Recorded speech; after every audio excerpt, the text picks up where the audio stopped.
There are certain things that you should never say to a depressed person. The problem with you and I is, what do? We give unsolicited advice. We're not experts. We don't know the basics.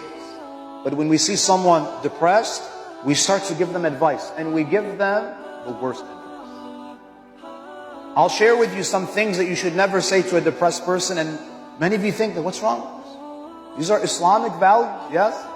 Number one, if you have a conversation with a depressed person, don't ever tell them to look on the bright side. Look on the bright side. He's depressed. Brother, look on the bright side. If he was able to look on the bright side, do you think he would be depressed? This is the whole problem. He doesn't see a bright side. It's like telling a blind person that look at the sun. Oh, he can't see. So when you say to someone, look on the bright side, you're also judging them. What are you doing? You're insinuating them that you're not grateful. You're not a grateful person. So number one, don't say to a depressed person, look on the bright side. It makes it a lot worse. Even though you might have the best of intentions, it makes it worse. Number two, be patient. And this is very dangerous. You know, 2 years ago, I had to bury a 30-year-old in one of our communities who died of suicide. Why? Because he was depressed, and all of the mu'mineen are telling him what? Be patient. Be patient. Be patient. This is not... If someone has cancer, do you tell them to be patient, or do you tell them to go get treatment? When you say to a depressed person, be patient, what are you insinuating? What are you implying? That you're impatient.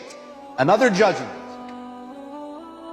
Number three, read this dua.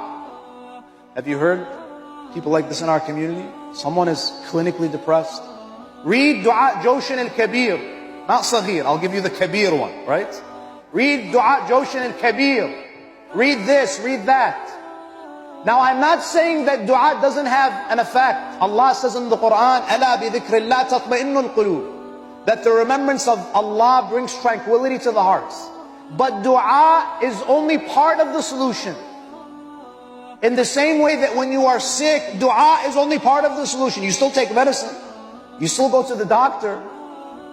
So don't tell people, recite dua if you're depressed and you'll be fine. Because again, there is an implicit judgment in that statement. And that's what? That you need to step your game up. Recite dua, be a little bit more religious. This is very dangerous. Number four, and this is one of my favorites, just snap out of it. Snap out of it. As if there is a button that you push. Snap out of it, okay, there you go. I snapped out of it.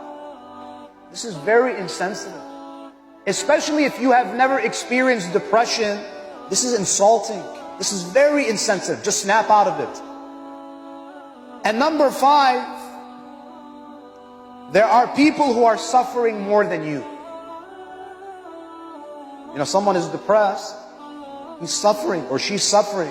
They say, oh, why are you depressed? There are people in Yemen that don't have food to eat. Well, there are people in Yemen that don't have food to eat. That's a tragedy. But does that mean I'm not suffering? There are people who are suffering more than you. Again, implicit judgment. Meaning that you're ungrateful. It's a judgment on the person's spirituality.